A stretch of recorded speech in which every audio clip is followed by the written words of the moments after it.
What's up, family? Gerald the Bossman here. You're tuned into the Bossman Show on AM 1010, AM 1430, 1055 The King.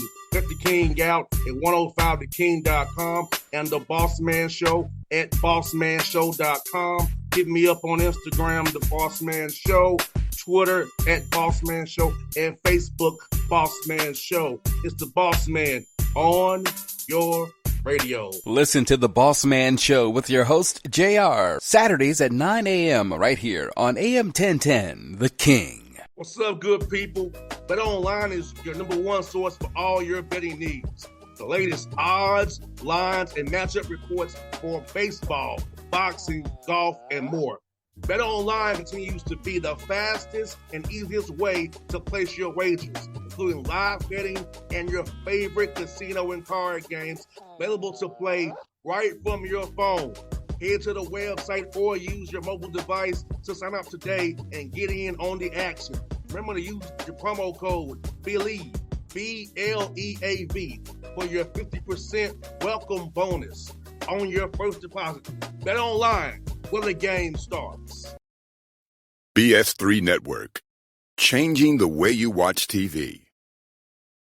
Yes, BS3 Network, changing the way you watch TV, covering content and hot topics from A to Z, sports, music, society and culture, movie reviews, you name it, we have it. Check it out on bs3network.com or check us out on Roku, BS3 TV on Roku, as well as check out your favorite podcast on all podcast platforms or Spreaker.com/BS3 Network. You are now tuned to BS3 Network.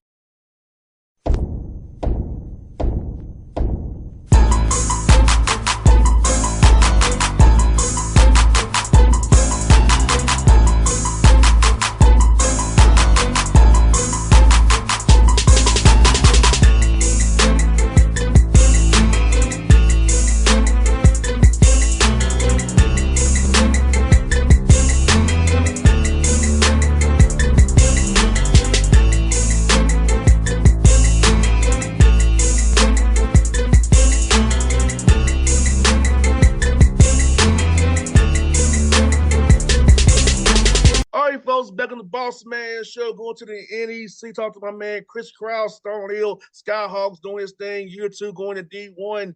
Chris, how you doing, man? I'm doing good. We're into preseason, busy getting our group ready and trying to prep them for the season, but we're good, man. Good to see you, and appreciate you having me back on. Yes, sir. Chris, let me ask you, like I said in the open here, how was this first year of D1, man, transitioning over, with all the different rules and yet you have to deal with? So how was that whirlwind been for you? I mean, it was certainly a change, for us coming from Division II to Division I. A lot of nuances and differences that just we had never experienced. But as we look back and obviously reflecting on the season, we finished tied for second in the NEC. Unfortunately, we weren't postseason eligible last year, which the NEC has now made a new change in a postseason rule, so we're eligible to play in our conference tournament now. Had that been the case, I thought we had a really good team and finishing second. I think we had a chance to go at a title last year, but we really enjoyed it. We got a real taste right off the bat. Our opening game last year was at UConn, who happened to be, the national champs, and for us to walk into to play the Huskies, and here we go, first game under the lights, 12, 13,000 people. It was really exciting. And our guys, our alumni, our school, to play there at UConn. We then went on the road at West Point and Army. We got our first win a couple days later. And we had a really good season, a really good fall, a non-conference schedule with some opening wins. We beat Holy Cross. We beat Binghamton on the road. Obviously the West Point win, and then jumping into league play just to learn about the NEC. I thought obviously as I mentioned, our record and where we finished, but I thought we were really competitive and proved that we belonged. We had some really good players, and our guys showed that, our Stonehill players, but also some of our Division II guys they can really play. Andrew Sims was a first-team All-League player. Isaiah Burnett, second-team All-League.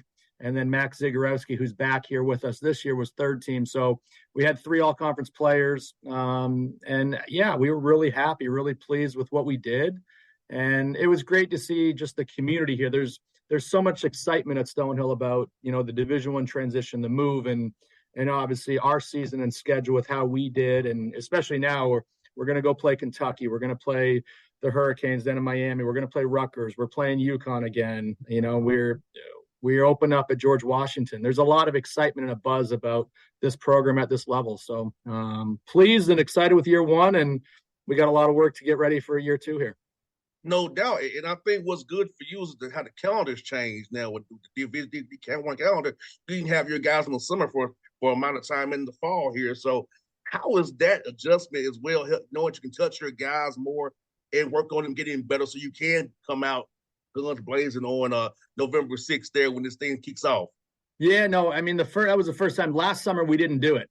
So with the transition last year, we weren't able to get our guys up in the summer. Just things were happening too quick. And to have that ability, and even especially see some of the new faces, the freshmen and some of the transfers. And, we had a couple guys that were injured last year that we were able to get on the floor with them. So we really enjoyed it. We definitely took advantage. Weight room, I think, is the biggest aspect where you can get your guys lift and get them stronger, or get them in a program of just some recovery situations that if they're at home or as a Division II coach, we didn't have that luxury. And you hoped, and you would text them and talk to them and hope that they were doing it on their own at home, with their own trainers or in their gyms. But for us to have them here was great. Just you start preparing a little bit earlier. You start, developing, working with them. I'd say personally, the flip side, it's a lot more work, on our side, on the coaching side and mine, just never having done that.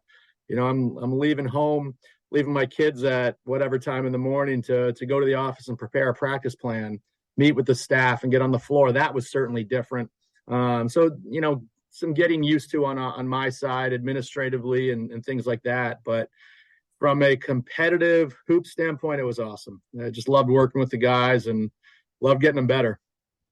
100%. And I feel like you said that strength piece is really big in recovery piece because, you all play 2 semesters, a long season. You have to get guys through March, hopefully, and beyond.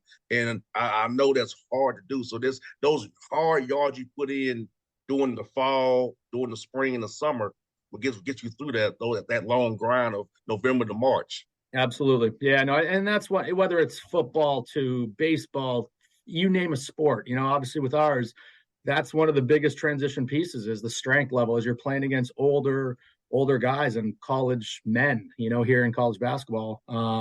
So these young kids and the high school freshmen, they got to get used to that. So the more time in the weight room and in the weight room doing things the right way for their bodies just, helps prepare them for what's coming. So it's a huge, huge part of it. And I think, Chris, what people don't understand is how important having a good strength coach is, because that guys is lady is with the players more than you are. A lot of times, yeah. And they see a lot of stuff that you don't see. It keeps them from getting to you. But talk about how important the fans don't understand that strength and conditioning role so important in a college basketball program. Yeah, it absolutely is. And I think, as you're searching through the recruiting process, I think that's an aspect to your point, Jared, that people don't look at. You want to obviously program coaches. What are they going to do for you? But you want to search out a really good strength coach, because that coach is obviously, number one, going to get you stronger. But they're going to deal with all the little ailments or injuries or soreness that, you have. You've obviously got your training room to get treatment or ice or whatnot. But your strength coach can prepare a program for you that can really set you up for your future and to help you on your path to reach your potential. And our guy, we've got a great one here, Jason Aguirre, and Jay, he individualizes the programs for each of our guys based on where they're at from freshman to graduate student, sophomore, whatever the year. And then obviously with their injuries, with what they're dealing with, to try to give guys what they specifically need. So I'd say even for me, I don't think I realized this until years ago that the strength coach is so critical for the players, but it's also for a coach, where we're going into practice and we're preparing a week or a day and having conversation with him, knowing, okay, what did they do in the weight room? And hey, we were a little leg heavy today, or like, so we work together on that aspect to kind of just, give the guys what they need or what they should be doing based on, what our strength coach is involved with and everything. So, but yeah, it's such a huge piece of conditioning and weight room training to get these guys to play at an elite level. And Chris, so this summer in the workouts that you had, who are some guys you think really got better on your roster? There's some newcomers coming in as well. So who are some guys who really popped to you doing workouts this spring and this summer? I think honestly, we had from top to bottom, the guys that were playing, we spent a lot of time on just skill development. It's kind of what we do in our program is our focus is get guys better. We didn't put in any sets. We didn't really do too much just game planning or anything like things like that. And we were focused on just player development. So we had one of our guys who did not play last year. He redshirted, Jackson Benigni, who was coming off a knee surgery. So to get him back on the court and be able to coach him and work with him again, Jackson had a great summer. We had a couple guys that have transferred in. Pano Pavlidis from Hartford, who we were really impressed with and had a great summer. Shane Odell, a Division II player from College of St. Rose, who had he was recovering from an injury prior, but to get him back acclimated and working again, he's really talented and really good. Tony Felder, a transfer from VMI, who, had a great freshman year, and then now he's with us. He was just fantastic this summer, showed a lot of leadership ability and his skill level, and just trying to figure him out, those three transfers. And, Tony, who's a point guard, and the ball is going to be his hands quite a bit, to see what they do. And they showed us a lot of ability. And then we had four freshmen, that all came in here and all showed that they belong, are really talented. There's a lot of upside with those guys. So it was kind of, from top to bottom. We just had our group that in skill level training with their screen situational stuff, shooting drills, one-on-one stuff. Guys just worked and they grew each and every day and week by week. So we're really pleased and really excited about the group overall. And Chris, it has to be fun when you see that the guys in the drill work actually each day it's incrementally better, because I feel like sometimes guys get stagnant doing drill work, but see your guy actually got better every day, man. Has to be really exciting when practice opens up here on the 25th here for real. How hey, we got some we work with this year. Yeah, it does. And it's hard. I think, we're kind of now in a little bit like towards the end of our preseason here in September, and it's easy to be excited day one, week one, but what are you going to look like in 2 or 3 weeks? And I think, we saw that a few weeks in, but we had a group that continued to show up every day with an excitement, with an enjoyment of the game and wanting to get better. And I think we try to keep our workouts fun. We try to keep them lively and going, but a credit to our players and our program and team that the guys just, they did their part and they did what they were supposed to. So that allows us as coaches, we've got that juice and that excitement and want to continue to pour into them and keep giving them more and more, to keep helping them get better. So I think that's all, it's a credit to the players. It's certainly hard to do when you're going from on-court stuff to a weight room to, different elements. It's busy, but it's fun when your guys are fully invested and fully committed and fully here to get better too. And Chris, how have those calls been, man, when you call potential recruits now with knowing who Stonehill is, knowing how you had a great year last year and building something? How are those recruiting calls going now with potential young men and parents now? Yeah, we feel they've gone well. Our staff, our guys do a great job. Our Jimmy Langhurst, Herschel Jenkins, Jason Karras, they do such a good job. And, the door's open, I guess is the easiest way to put it. Like a lot of people now realize we're at the Division I level with where we played and how competitive we were against a lot of teams. Even like last year, we played Fordham. Fordham had such a good season last year, and we were in an opening game with them, opening MTE, and we played them really tough. We played them right down to the wire. So when you're calling kids from the New York area or surrounding, they're like, oh, they look at their schedule like, oh, you guys played them that tough. Like that's allowing us to have some conversations with, a certain type of player that we weren't able to before. And especially telling them who we're playing, at George Washington, at UConn, at Kentucky, at Rutgers, like these these guys want these games, and kids are like, it's excitement on the other end of the phone call when we tell them who we're playing and where we're playing. We're excited, and we feel there's a lot of buzz and excitement around what we're doing here at Stonehill. Well, Chris, man, I'm happy for you, man. Like I told you off there, I'm sorry I missed you at late 40. I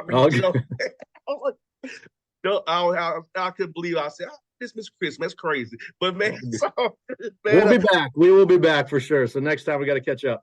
Yes, sir, man. Hey, man, I wish you all the best with your shit, Chris, man. Look forward to talking to you out here, man. Get a big win. I'm going to call you, man. So absolutely. I look forward to it, buddy. Awesome. Thanks for having me. Good to talk to you. See you, buddy. BS3 Network. Changing the way you watch TV.